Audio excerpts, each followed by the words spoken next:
আসসালামু আলাইকুম। আজকে আমরা ফ্রি হ্যান্ড রাইটিং এর দ্বিতীয় ক্লাসটিতে অবস্থান করছি।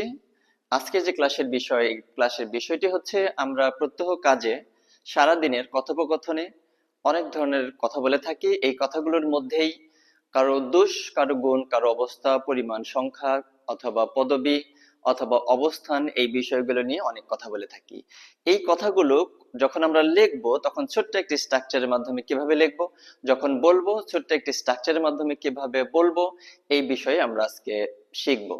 আর এইখানে আজকের যে বিষয়টি কিন্তু হচ্ছে কোনো ব্যক্তি অথবা বস্তু এর দোষ, গুণ, অবস্থা, সংখ্যা, পরিমাণ, পরিচয়, পদবী, সম্পর্ক এবং অবস্থান, এই বিষয়গুলো যদি আমরা বলতে চাই অথবা লিখতে চাই তাহলে সেই ক্ষেত্রে কি করব। এইখানে কিন্তু বলা আছে বাক্যে একটা আমাদের বি ভার্ব ব্যবহার করতে হবে। তাহলে বি ভার্বটাই কিন্তু বাক্যে সাবজেক্টের সাথে এবং সাবজেক্টের পরে বাক্যের মূল ভার্ব হিসেবে ব্যবহার হবে। এখন বি ভার্ব কোনগুলো এবং এদের কিভাবে ব্যবহার করব, এই বিষয়টা যদি আমরা একটু জেনে নেই তাহলে আমাদের একটু সুবিধা হবে। আমরা কিন্তু এই যে নোটটা, এই নোটটার মধ্যে কিন্তু আমরা দেখে এসেছি যে বি ভার্ব ব্যবহার করতে হবে সাবজেক্টের পরে।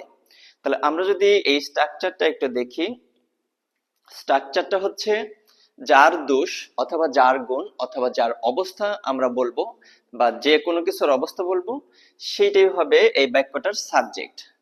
সাবজেক্টের পরে আমরা যদি অবস্থাটা বর্তমানের বলি অথবা দোষ যদি বর্তমানের বলি, পদবী যদি বর্তমানের বলি, যেমন সে একজন চেয়ারম্যান, এই পদবীটা কিন্তু তার বর্তমানের, এর জন্য দিব অ্যামিজার থেকে একটা। তাহলে সে একজন চেয়ারম্যান ছিল, তাহলে এটা তো তার পদবীটা ছিল আগে, পরিচয়টা ছিল পূর্বে, এখন আর নেই কোনো কারণে। ধরেন আমরা হচ্ছে এখান থেকে সে রিজাইন করেছে অথবা মেয়াদোত্তীর্ণ হয়ে গেছে, দ্যাটস ওয়াই আমরা ব্যবহার করব ওয়াজ এবং ওয়ার। এরপর আবার নির্বাচন করে সে চেয়ারম্যান হবে এই প্রত্যাশা করতেছে, তাহলে সেই ক্ষেত্রে এটা হচ্ছে ফিউচারে হবে, সেই ক্ষেত্রে দেব হচ্ছে উইল বি। তাহলে আমরা স্ট্রাকচারটা যদি আরেকবার দেখি তাহলে প্রথমেই দিব হচ্ছে বাক্যের একটি সাবজেক্ট, সাবজেক্টের পরে টেন্স অনুযায়ী প্রেজেন্ট টেন্সে অ্যামিজার থেকে একটা দেব, পাস্ট টেন্সে ওয়াজ বা ওয়ার থেকে একটা দেব, এবং ফিউচার টেন্স যদি বোঝাতে চাই তাহলে সেই ক্ষেত্রে দেব হচ্ছে উইল বি। এরপরে হচ্ছে দোষ, গুণ, অবস্থা, সংখ্যা, পরিমাণ, পরিচয়, পদবী, সম্পর্ক এবং অবস্থান থেকে যে কোনো একটা আমাদের মানে প্রয়োজন অনুযায়ী আমরা ব্যবহার করব, যেটা আমরা প্রকাশ করতে চাচ্ছি। এরপরে হচ্ছে এক্সটেনশন ব্যবহার করব। এখন অনেকের প্রশ্ন হতে পারে যে এক্সটেনশনটা আবার কি। এক্সটেনশন কিন্তু নরমালি শুরু হয় কোন একটা প্রিপজিশনের সহযোগিতা দিয়ে, প্রিপজিশন দিয়ে শুরু হওয়া অংশটা সাধারণত আমরা এক্সটেনশন হিসেবে ব্যবহার করে থাকি। আচ্ছা, তাহলে আমরা কিন্তু দেখে নিলাম যে কোন একটা বক্তব্যের যদি দোষ, গুণ, অবস্থা, সংখ্যা, পরিমাণ, পরিচয়, পদবী, সম্পর্ক, অবস্থান প্রকাশ করতে চাই তাহলে যার পরিচয়, যার পদবী, যার দোষ, যার গুণ প্রকাশ করব সেই হবে সাবজেক্ট, এবং তারপরে টেন্স অনুযায়ী প্রেজেন্ট টেন্স হ্যামিজার, পাস্ট টেন্স ওয়াজ ওয়্যার এবং ফিউচার বোঝাতে চাইলে উইল বি ব্যবহার করব। আর এরপরে আমাদের যা প্রকাশ করতে চাইবো তার মধ্যে থেকে একটা ব্যবহার করে দেব, তাহলে আমাদের এটা হয়ে যাবে। এখন আমরা যদি এখানে কয়েকটি এক্সারসাইজ দেখি অথবা উদাহরণ দেখি, এখানে প্রথম উদাহরণটা কিন্তু দেওয়া ছিল দোষ, সে একজন অমনোযোগী ছাত্র। তাহলে এটা কিন্তু তার একটা গুণের কথা বলা হয় নাই, দোষের কথাই বলা হয়েছে।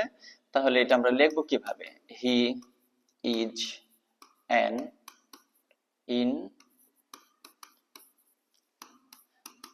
inattentive student. তাহলে কিন্তু আমাদের এই বাক্যটি হয়ে গেল। আর বাক্যের মধ্যে কিন্তু আমরা যা দেখলাম তা হচ্ছে বি ভার্বটাই কিন্তু এখানে মূল ভার্ব হিসেবে ব্যবহার হয়েছে। এখন এছাড়াও রাজু খুব উদার, এটা কিন্তু তার একটা গুণ। যেহেতু রাজুর একটা গুণ নিয়ে কথা বলছি তাহলে সেই ক্ষেত্রে রাজু হবে হচ্ছে সাবজেক্ট। এরপর রাজুর জন্য আমি যার থেকে প্রেজেন্ট টেন্সে যেহেতু বলা হয়েছে তাহলে ব্যবহার করব হচ্ছে ইজ। খুব শব্দটার জন্য আমরা জানি ব্যবহার করতে হবে ভেরি লিবারাল।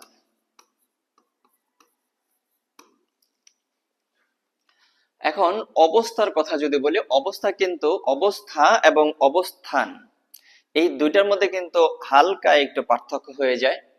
যেমন আজকের দিনটি অনেক রৌদ্রোজ্জ্বল, গতকালকের দিনটি ছিল মেঘাচ্ছন্ন।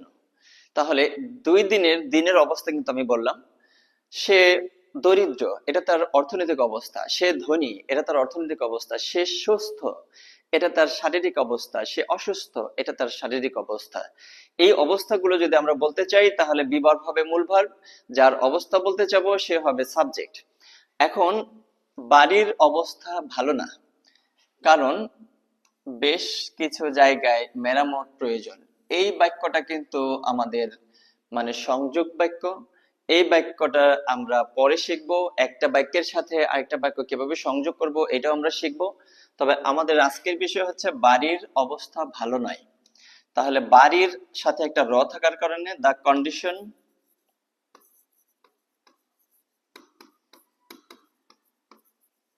Of house is not good. তাহলে এইখানে কিন্তু বাড়ির অবস্থা নিয়ে আমরা কথা বললাম।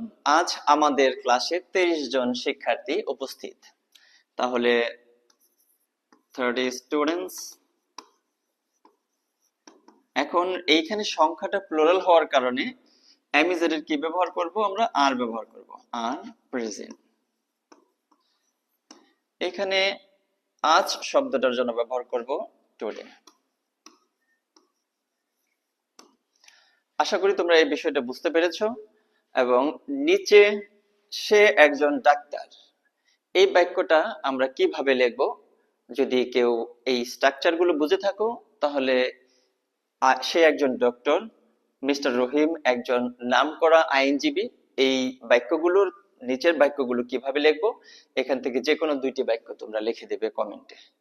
তাহলে আশা করি আজকে ক্লাসটিকে তোমরা কিছু বুঝতে পেরেছো অথবা কিছু নতুন কিছু শিখতে পেরেছো, এই প্রত্যাশা রেখে আমি পরবর্তী ক্লাসটা দেখার আমন্ত্রণ জানিয়ে আজকের ক্লাসটি শেষ করছি। আল্লাহ।